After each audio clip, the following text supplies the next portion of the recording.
Well, welcome into the 5 to 6 Golf Show. I am Tony Altieri. That is Rico Mukherjee. And Rick, happy Memorial Day off, man. How you doing this? It's beautiful Monday. Pretty good. Just went to a barbecue today, took a nap, and I'm ready to do the show. Sounds like the perfect way to spend Memorial Day. A little barbecue in the morning, a little nap in the early afternoon, and then a little early version of the podcast. Yeah, pretty much. I honestly have not even looked at pricing yet. This is my first time opening it up right now. So we're going to do this on the fly. I love it. That's the best way to do it. The best thing about Memorial Days and days off is basically everybody's kind of cruising. It's kind of a throwaway day in terms of like actually doing things in our normal routines. Yeah. But, hey, it's good, man. Pretty good finish to the Colonial here last week.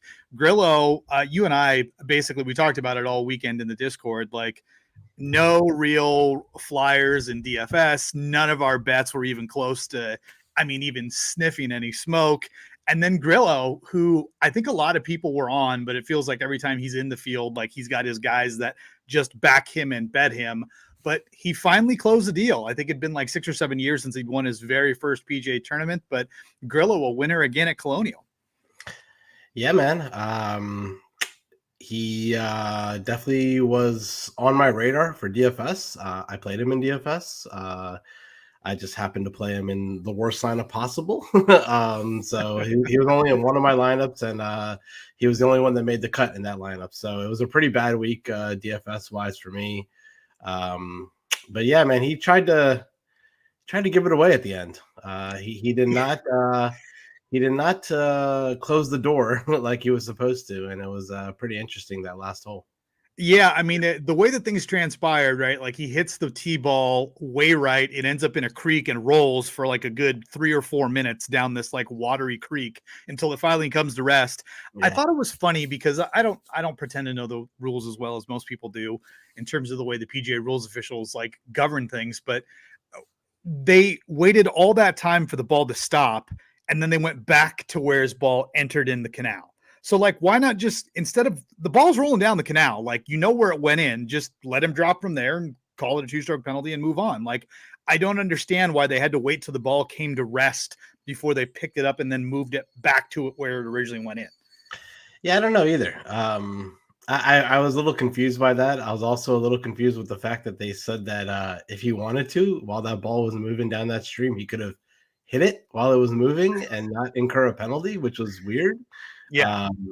I didn't really understand that either, but at the end of the day, he just basically took the normal rule and just kind of took a penalty right where the ball crossed the hazard, and ended up making double bogey and almost cost him the tournament, but took care of business on the second playoff hole, and yeah, he's a winner. Congratulations to him, man. It's been a while. I know there's a lot of people out there that bet Grillo every week. They trust his ball striking every week, and he's a good ball striker, a great tee to green player, but just one of the absolute worst putters in the world, and a firm believer in team no putt for him, and he finally got the job done. Yeah, you mentioned it. He's one of those guys that the models absolutely love, right? Because the ball striking, regardless of how bad the putting's been, and it's even crept into other parts of his short game where his around the green game was bad and his sand saves were starting to fall off. And it felt like, he just kept going farther and farther down this canyon of just terrible short game. But he pulled it together, man. There were clips all over the place of him on social media with those two kids waiting for things to play out on the 18th with Harry Hall and Adam Shank, letting the kids hit balls while he's over there. There were some clips of people like talking trash to him and he was responding to them like, yeah, I'm tired from hanging out with your mother last night and things like that. So it's just kind of funny, like this era that we live in where we have all these access to all these guys, but congrats to him. The one thing that I did want to mention to you, and we were chatting about it in the Discord kind of back and forth all weekend, was it felt like if Scheffler or Hovland could have gotten to like 8, 9, or 10, obviously 8 would have got it done, but 8, 9, or 10 and posted a number going in, especially Scheffler. Like Scheffler, when he hit the ace and then it was like he was rolling and then all of a sudden he just came to a screeching halt. But I fully expected one of those guys to make a charge on Sunday and have an opportunity. And neither guy really showed up. They kind of both started well early and then kind of fell flat. Yeah. I mean, Scheffler should have won the tournament. No question. His tee to green numbers were just incredible. He had more tee to green gain strokes than Emiliano Grillo did have for total strokes gained on the field, which is pretty ridiculous and insane. Yeah, just a putter for him, man. I think Scheffler missed like I think I heard like 7 or 8 putts inside 5 feet. On the week, and just his putting is just, I don't know, man. I don't know what it is. Is sometimes he just doesn't. I don't know. He just forgets how to make putts. I mean, I don't even know if it's like him hitting bad putts. They just seem like to be unluckily not going in. I don't really know what it is, but I feel like we're pretty close to a Scheffler's going to win 4 or 5 tournaments in a row potentially. Kind of straight. If he keeps his ball striking up the way he's been hitting the ball and just finds a putter, watch out. Yeah, I mean, it was the first time, because I watched. He started on PGA Tour Live and then continued through Golf Channel, then obviously into the main broadcast because he was finishing his round. But I basically watched the entire round. It was the first time that I really seen him kind of. You could see the frustration finally starting to well up in him from, like, I mean, literally just missing putts, like lipping out, missing an inch left, missing an inch right. Like, he was visibly frustrated. Like, can I get a break out here? Like, can I get a putt to fall? Of course he has the ace, which is insane, but yeah, it feels like he's really, really close to just absolutely annihilating everybody. And again, it feels like we've had this with Rahm earlier in the year especially when he was on the West Coast. It was like, dude, if John Rahm could just putt like he does when he plays these bigger tournaments, like he does at the Farmers and other events like that, like he'll win everything. And it really feels like Scheffler, to your point, is on the cusp of that, right? Like, because the ball striking continues to be unbelievable and he just needs the putts to fall, man. Like, again, it was watching him hit every putt. It's like, oh, it's going in, and it would just barely miss. And like I said, the dude was completely pissed off. Like, you could see it. It was all over him. It's the most emotion I've ever seen him give out on a golf course. Yeah, it seemed like that was the most frustrated he was since the Masters, where he missed a lot of putts also. And it just I don't know. It just seems like that's the putter for him. And as soon as he gets it corrected and then the putts start to fall, maybe the law of averages are going to have them start falling sooner or later. Maybe it's this week. I don't know, but he's gonna win. He's gonna win a bunch of tournaments in a row, or reel off a few in a row. So I'm here for the Scheffler show, man. I'm never scared to play him anymore. I play him every week now. I think he's best player in the world, and well deserved, man. He putted terrible and he finished 1 stroke out of the playoff. That just tells you how good he's playing. Yep. Yeah. And in a good field. The Colonial had more of the better players in the PGA than I would have expected.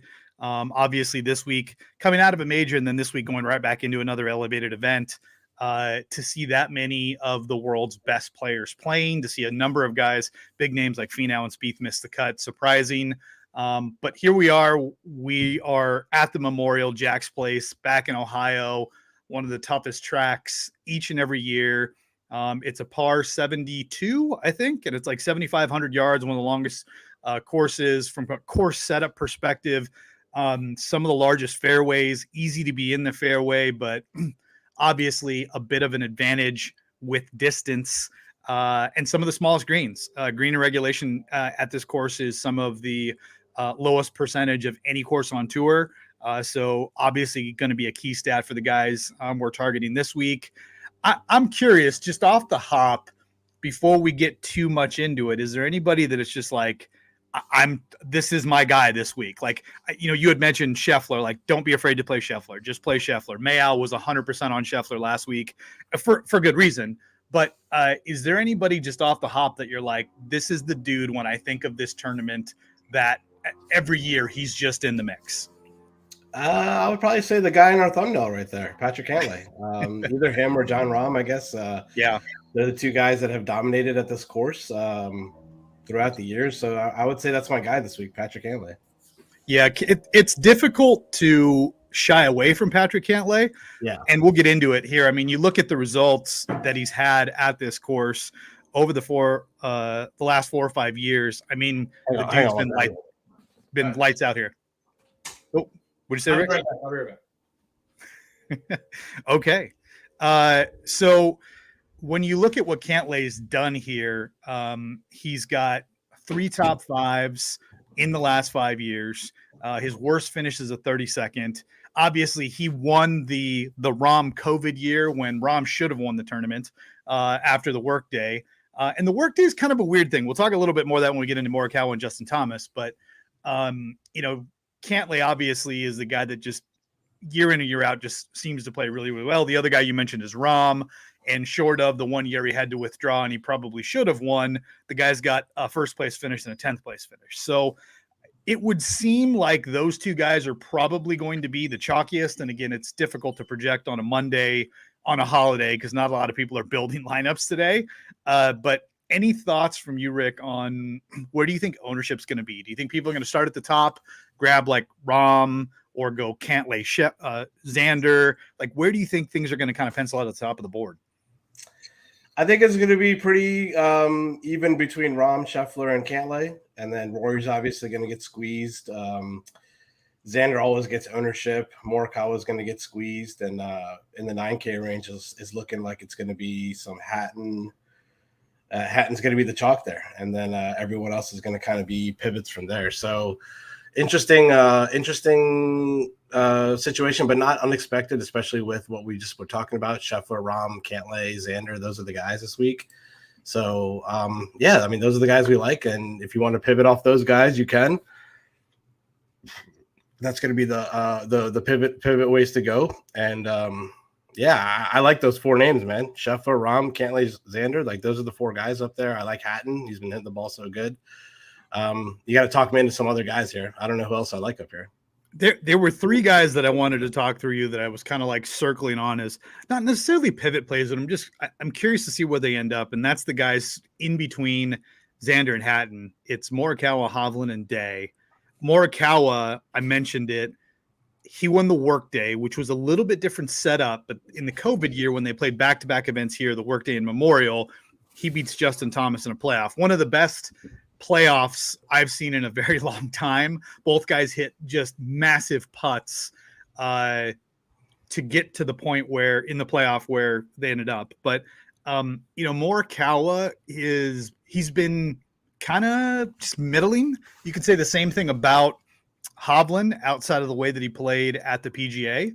And then Jason Day, who, I mean, he absolutely tore it up. He wins a tournament and then he turns around and misses a cut. So I'm curious, those 3 guys, if you had to pick one of those 3, who would it be?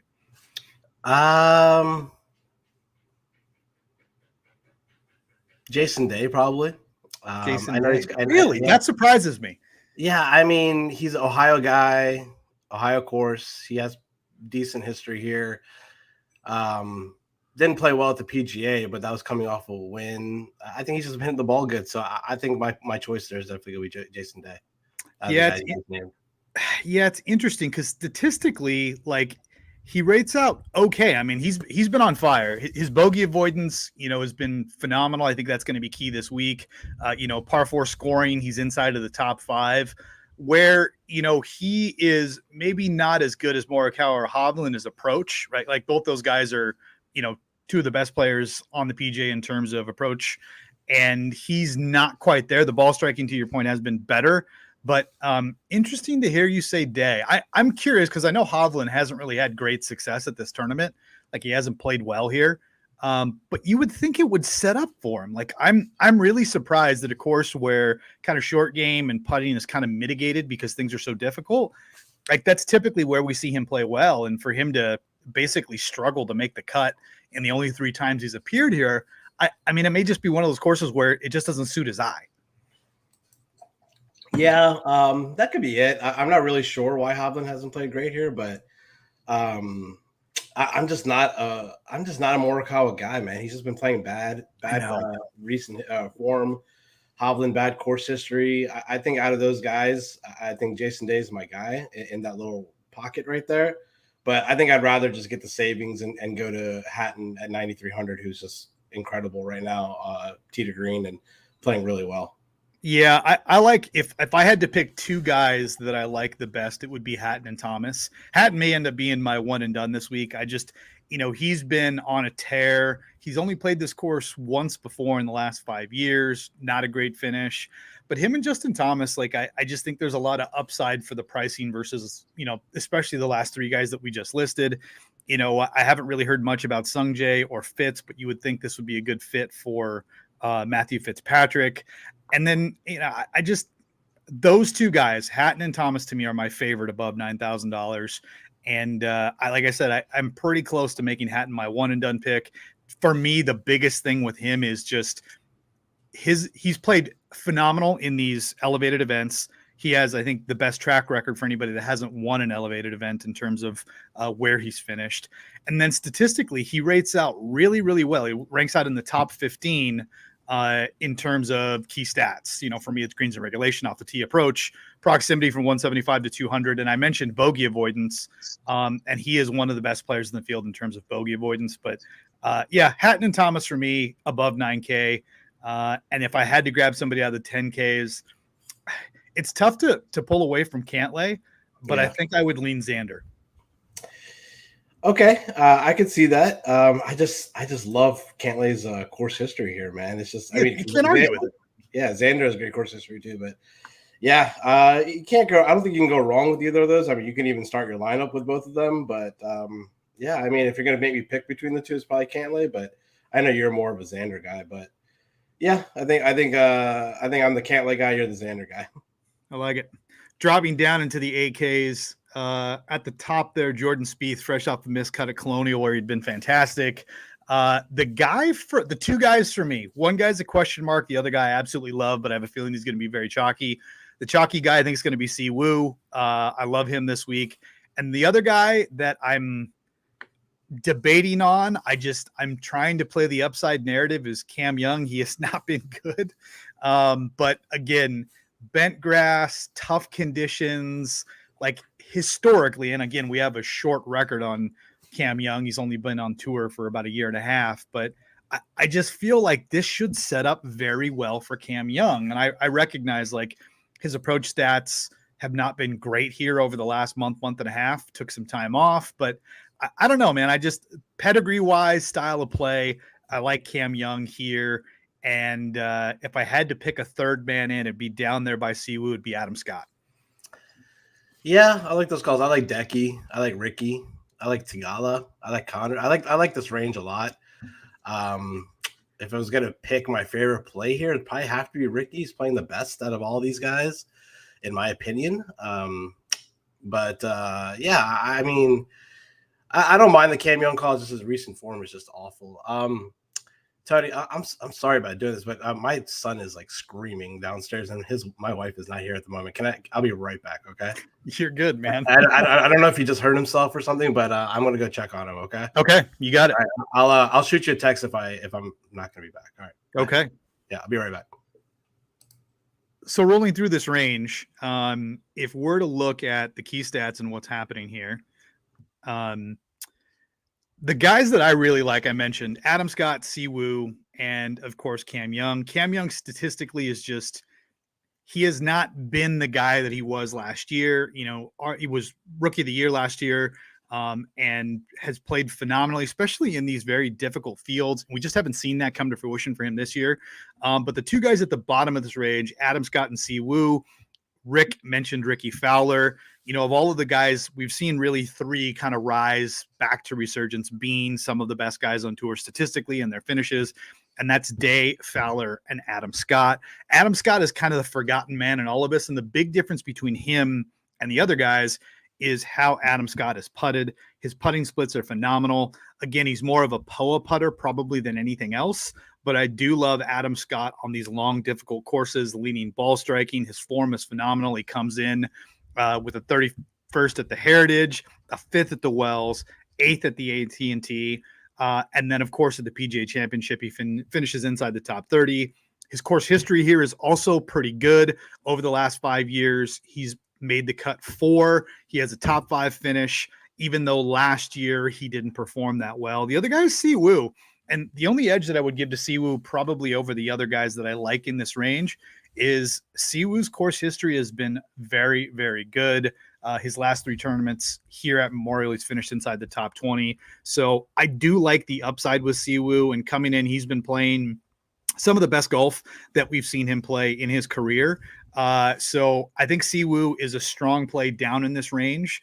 The other 2 names that I am looking hard at in terms of player profile would be Corey Connors and Wyndham Clark. A little bit different, both guys.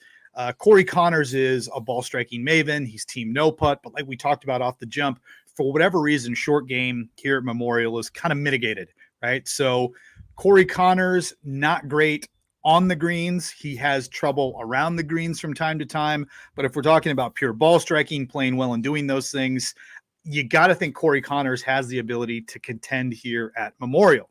The other guy right below him is Wyndham Clark. Wyndham Clark has been playing great. His best weapon is the driver. The approach game has been very, very good. Obviously, we just saw him win a massive event at Wells Fargo. But if I was to rank my favorite plays, Siwoo 1, Adam Scott 2, Cam Young playing the upside narrative 3, I would say Corey Connors and Wyndham Clark would be 4A and 4B in this range. A lot of people like Shane Lowry. I think when we get in these longer courses, people tend to like Shane Lowry a lot. I have not seen it as of late. And, in terms of his finishes, not his best work here over the last month and a half. But again, the long term, he's a major winner, obviously, a very good player. And I think you're going to hear a lot of people as the week kind of goes out, talk a lot about Shane Lowry. Dropping down into the 7Ks, a lot of really good names. A lot of guys that we just saw play here last week at Colonial. But when we look at the stats in the 7K range, for me, there are 2 names that kind of jump off the board for very different reasons. One is Harris English at 7,500. He's playing really, really good golf. Despite finishing 12th at the Charles Schwab, he had a real opportunity to contend and win that tournament. He just kind of came off the rails a little bit down the stretch. He's very good bogey avoidance. He also is inside the top 50 on approach. So I like Harris English a lot. He's had 2 attempts here at Memorial over the last couple of years, 1 top 15 finish, and of course a missed cut, but I like Harris English a lot. Rick, looks like you're back. Is everything okay?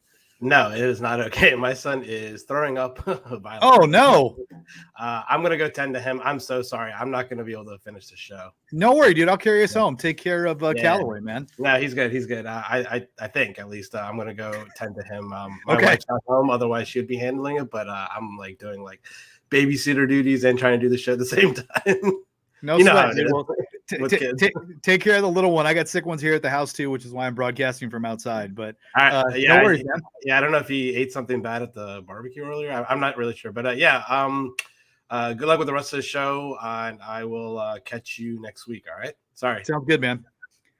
Obviously, Rick is out, but we'll post in the Discord our bets and picks for the week, as well as our plays. Rick does his weekly write-up, the Wednesday tidbits that he posts in the Discord. If you're not a member of the Nickel City Mafia Discord, I highly recommend that you go and sign up.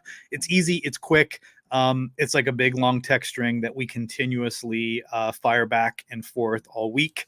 But getting back into it here, there's some other solid plays in this range. Obviously, we just saw Grillo at 7,900 win a tournament, and he has decent course history here. He has a top 10 finish back in 2019 and a couple other made cuts mixed in with some missed cuts. But he had been trending, and we talk about guys that are trending, coming in very, very good form. Cam Davis and Denny McCarthy are 2 guys who are playing pretty good golf right now, especially compared to the other guys in this range. Obviously, Cam Davis broke a lot of people's hearts last week, missing the cut, but it's a good bounce back week if you believe in that narrative. Prior to that, he had a couple of top 10 finishes. Denny McCarthy's the other one. Again, the same thing, missing the cut last week, pissed a lot of people off. But when we look at him, Denny had, I think, a top 5 finish here last year. When he is rolling the rock well on the greens, he's tough to beat. He's one of the best putters on tour. And nobody likes to play him because he is one of the shorter guys on tour.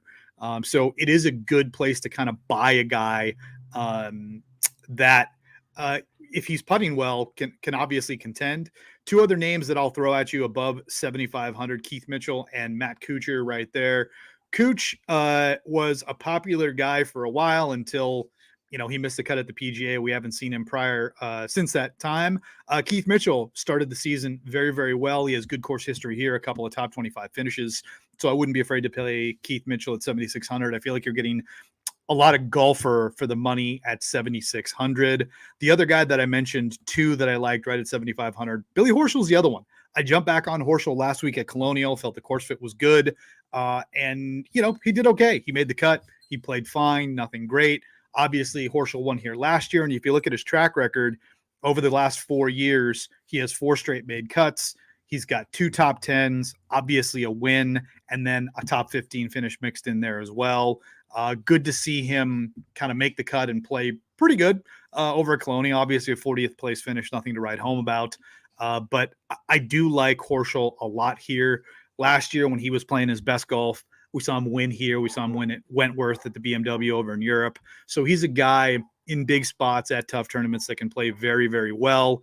Statistically, there's nothing that jumps off the page right now other than his course history. A popular guy that I think a lot of people are going to be on is Ben An. He's playing very, very good golf. Back in, I think it was 2018, we saw him lose in a playoff here, coming second place. So this is a course, obviously, he has some familiarity with, but coming in with pretty good form into this tournament. As we scroll down a little bit farther, the guys below 7,000, to me, there's not a lot of difference between most of these guys and the guys at the top of the 6K range. If there were a couple of guys that maybe take a look at, and again, when we venture down here into the 7Ks, like low sevens, I'm looking for made cut equity. I'm not looking for anybody to make any big moves. I want you to make the cut, score me some points on the weekend, round out my lineup, right? I don't want to have to worry about you. Bezuidenhout is one who, again, I never really play him, but he's made the cut 2 times that he's played here. He's got a top 25 finish mixed in there. He's got a bunch of top 25s coming in. We saw him miss the cut at the PGA, but a lot of guys missed the cut at the PGA who had been playing very, very well. Other than Bezuidenhout, a couple other names that I'll throw at you. Adam Hadwin has a pretty good track record here, made cuts 4 out of the last 5 years. We've seen him make the last couple of cuts that he's played, a 34th and a 40th finish. Nothing spectacular. Just below him, Patrick Rogers, who's been playing pretty good golf. Obviously didn't finish well at the Charles Schwab last week, almost finished DFL, but prior to that, he had been racking up top 30 and top 25 finishes with the top 10 at Mexico, and at a place where he is long off the tee, where it is forgiving. You got to think that sets up well for him, which explains the 8th and the 18th place finish that he had back here in 2020 and 2018. Down at the bottom of the 7K range, there isn't a lot that I like. But if I was to venture out, and you've heard me mention him a couple times, it's Hayden Buckley. Buckley, just again, that long-term form, long off the tee. He is very good in terms of greens and regulation, which is a highly correlated stat for success here at Memorial. The other place that he rates out really, really well is in par 4 from 450 to 500, which the vast majority of the par 4s at this course length out at 450 to 500. Dropping down into the dumpster, into the 6K range, still some names, and I'll just give you a couple of my favorites down here. Really do like Justin Suh, playing great golf. He's only played here once before. He missed the cut back in 2019, but he's made 4 out of his last 5 cuts with a couple of top 30 finishes sprinkled in there. Right below him, same narrative, Alex Smalley, playing very good golf. Actually, statistically, rates out better in the key stats than Justin Suh. But I think those two guys are interchangeable at 6,900, like both of them a lot. And I think if anybody was to garner ownership, I think you're going to see a lot of people kind of look at like Eric Cole. Sevenson is a name that I've seen tossed around a lot. But these would be the guys that I probably like the best here. Obviously, we just saw Adam Schenk come close to winning and lose in a playoff. He also has played very, very well here, but those three guys, Smalley, and Shank. Smalley really, and I mentioned it, statistically rates out the best of the three guys. Bogey avoidance, he's top 15. He's top 25 in green regulation. So a lot to like about Smalley's game coming in here, despite the fact that, the only time he's ever played this course was last year and he missed the cut. Another guy that surprisingly is starting to turn the corner, has very good course history here, but we've seen his game kind of round back into form after, man, it feels like a long time of being kind of off the rails, is Streelman, Kevin Streelman, top 10 last week. Prior to that, he had an 18th finish at Wells Fargo, which was a course that he had success at previously. So good to see Streelman rattle off a couple of top 20s and top 10s.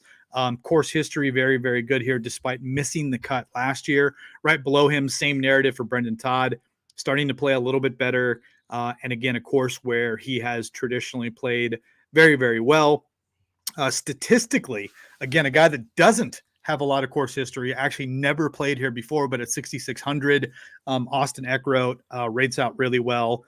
He's top 10 in par 4 scoring, 450 to 500, top 15 in proximity from 175 to 200. And form-wise, he's coming in with a second-place finish at the AT&T Byron Nelson, and then a top 20 at the Charles Schwab last week. So like him a lot.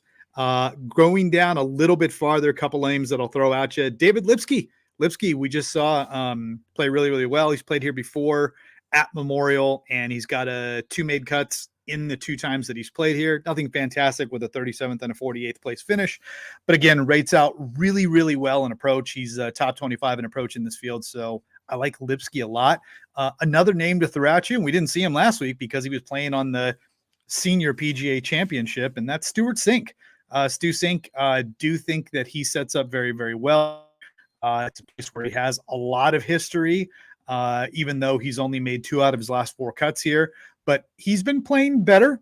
He's sneaky long for a guy of his age. So I do like Stu Sink here down at $6,300. But my favorite 2 plays are down here at $6,200. Chez Reavie and Lucas Glover. Reavie has been absolutely on fire. We've seen him play probably the best golf that he's played in 4 or 5 years. He played back here in 2020 and had a top 25 finish, but he's number 1 in proximity from 175, 200, where the plurality of approach shots are being taken from. So he's the best in the field in that range. He's also very good in bogey avoidance and approach in general. So I really do like the way Chez Reavie sets up. Despite not being a very long hitter, he's very accurate, and obviously the approach play is phenomenal. And then I mentioned Lucas Glover. Glover he makes the cut here every year, and at $6,200, that is what you have your fingers crossed that the guy's going to do, that he's going to show up, that he's going to make the cut, and he's going to score you some points on the weekend. And Glover's made 5 straight cuts in a row here, also rates out very, very well from the key proximity range of 175 to 200. And then he's top 40 in a bunch of the other key stats, greens and regulation, approach, bogey avoidance. So a lot to like with Lucas Glover at 6,200. If you're going any farther down than that, I will throw out a name for you. It is Thirsty Lawrence at the min $6,000 range. Not even sure he's going to end up being in the field, but this dude is a guy who has won and played very, very well in the European Tour. We saw him at the PGA a couple weeks ago, made the cut, finished almost dead last for making the cut. But I do think if you're looking for a guy at $6,000, if you play a guy at $6K, it gives you a ton of leverage and allows you to do a number of things at the top of the board. So I do like Thirsty Lawrence this week. The other guy that I'll throw at you is David Lingmerth. Who had been playing really, really well up until the last 2 tournaments, the PGA and the Charles Schwab. But he also has very good course history here, 3 out of 5 made cuts. He does have a top 30 in that span as well, and is very good on approach. Lingmerth rates inside the top 50 on approach play. So those 2 guys, Thirsty Lawrence and David Lingmerth, at the min $6,000 mark. If you're looking for somebody to round out lineups, I would say this again. If Rick was here, he'd tell you the same thing, but subscribe to the Nickel City Mafia channel. Tons of good content coming at you guys each and every week. If you have questions, comments, leave them down in the comment section, or join the Discord. I say it each and every week.